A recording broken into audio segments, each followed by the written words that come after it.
You know, if your Ruger Single 6 can drive tacks at 100 yards, this video may not be of much interest to you. But if you've been a little bit disappointed with it, I hope you'll stick around.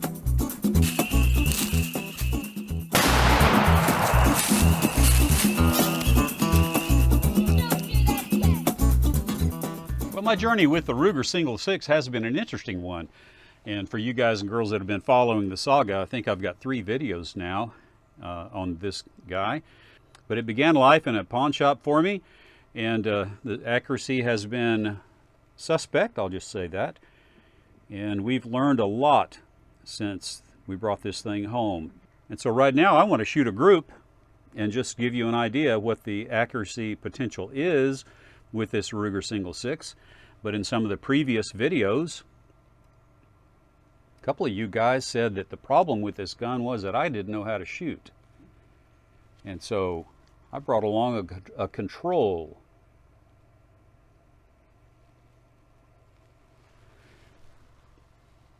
And as an engineer, I understand the importance of a control, because this guy is the control. It's my high standard Victor. And this is an old one from the early 60s. And it really does shoot well. And so as soon as I shoot the group there with that Ruger Single 6 22 Magnum, I don't think I've said that up to now, then I'm going to grab this guy and I'm going to shoot a group right next to it.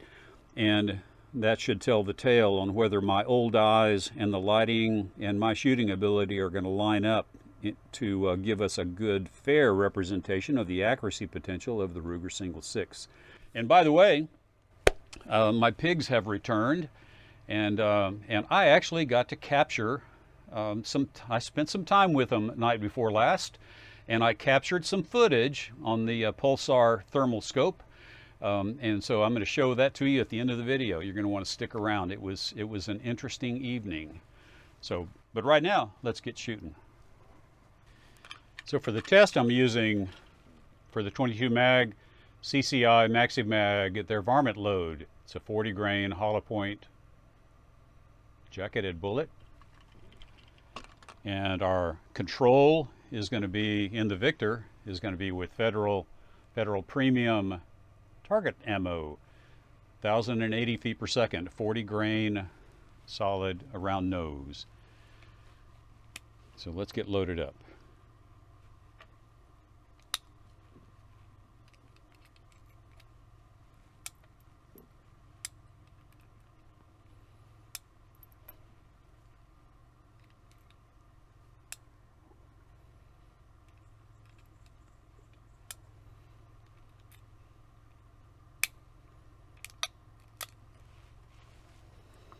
Okay, first group.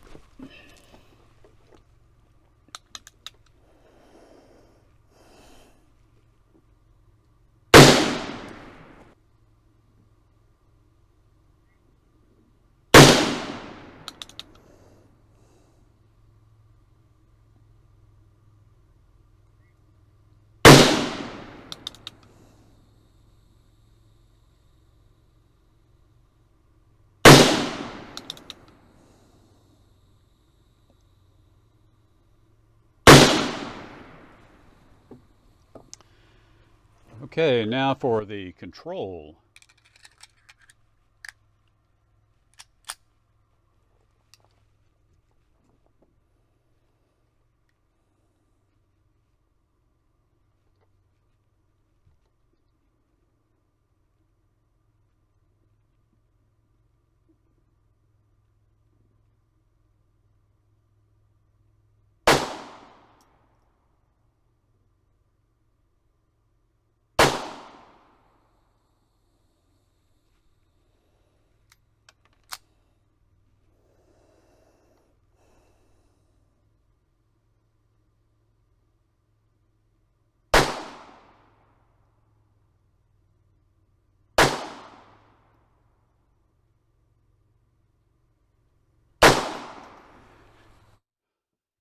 Well, here's the target.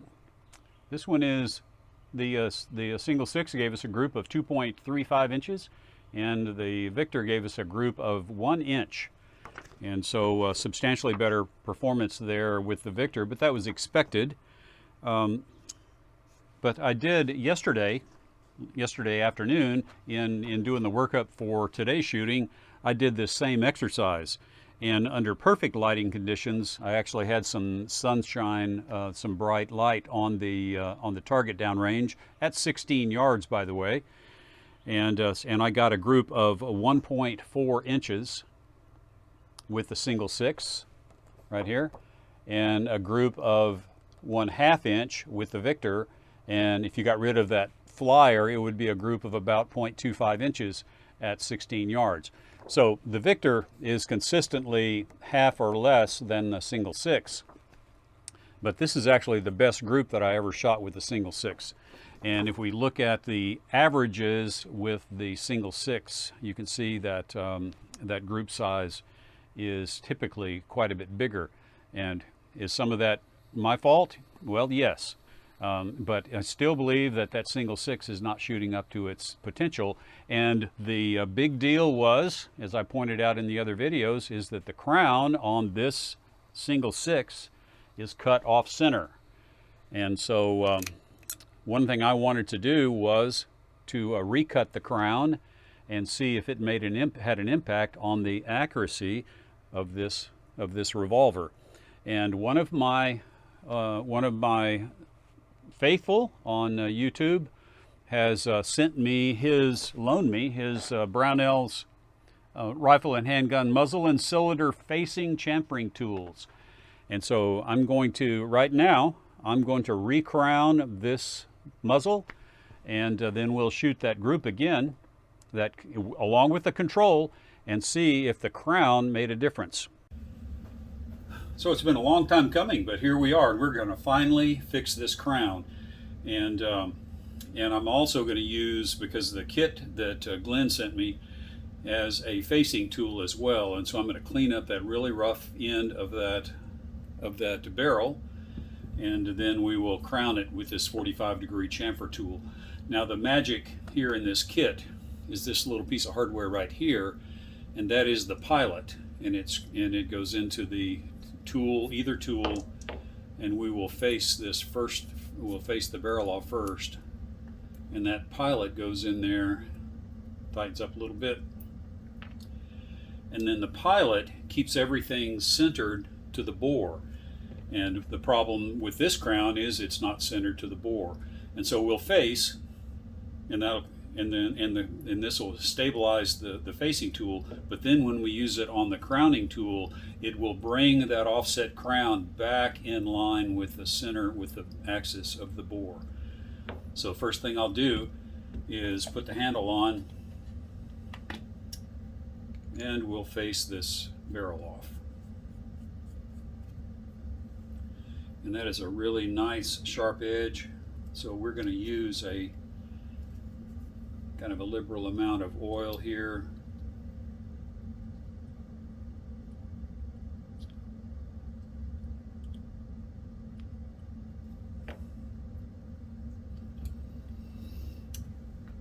And we need it on the pilot as well.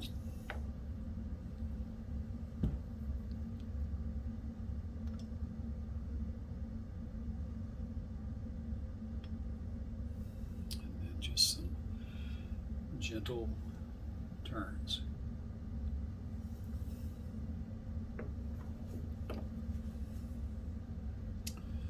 Okay, well, you can see that the end of the barrel was not square, cut quite a bit off right here, but then right here you can see where the remnant of the original barrel muzzle was there. But that's good enough for what we're going to do now.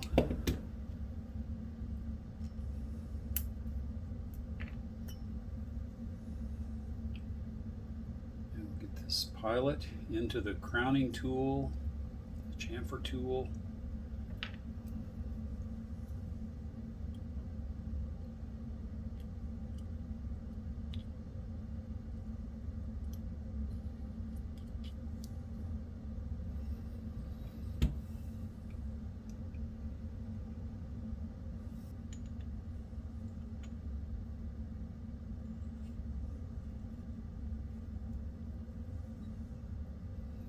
Okay, and this is going to be a really light touch.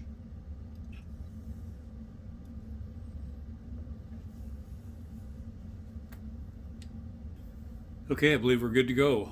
We've got a uniform crown all the way around for the first time. Now let's get back down and shoot this guy. Well, I'm actually a little bit nervous because I spent so much time over the last couple of months talking about how bad the crown is on this Ruger Single Six. And now we're all going to find out at the same time if there's any discernible difference between how this revolver shoots with the new crown versus no crown, or a bad crown. And I've got a target just like this down there, and it's marked single six. We're going to shoot 2 groups on it, and then once I'm done with that, we'll put this guy down there and we'll shoot 2 control groups with the Victor. And so with a 2-group finale, we should be able to get some idea about is there a difference post-crown and pre-crown. So with that said, this is the moment of truth.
Change the target.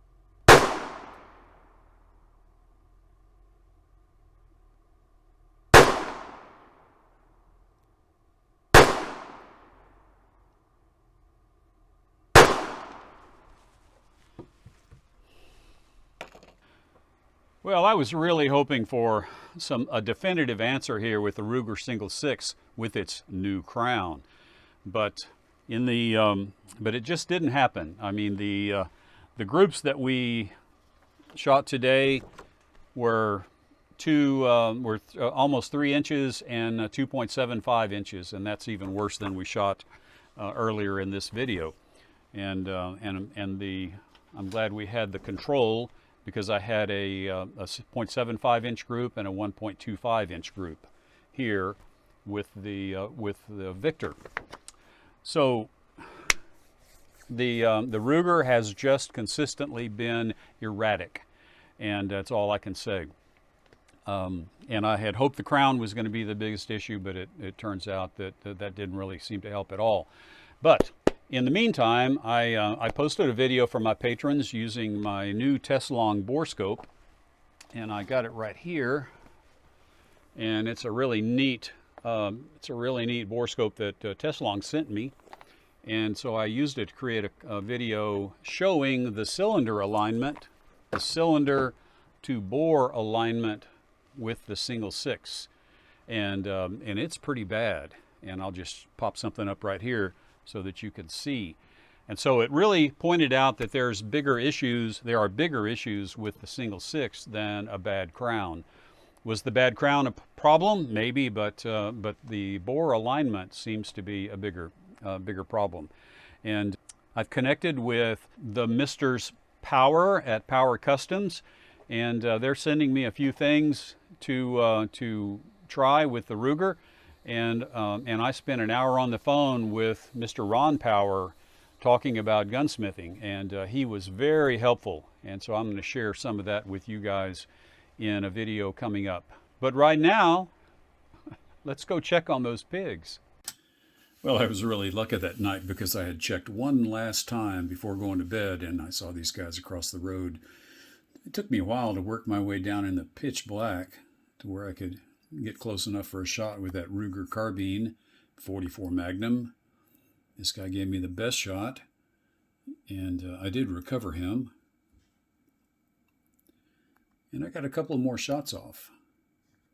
This next shot was kind of trotting away, but close inspection, I believe I did get a hit on him. And then there's the first pig just before he laid down, and this guy was really lucky. I sailed one an inch over his back, but I don't think he's coming again. I'll see you all in the next video.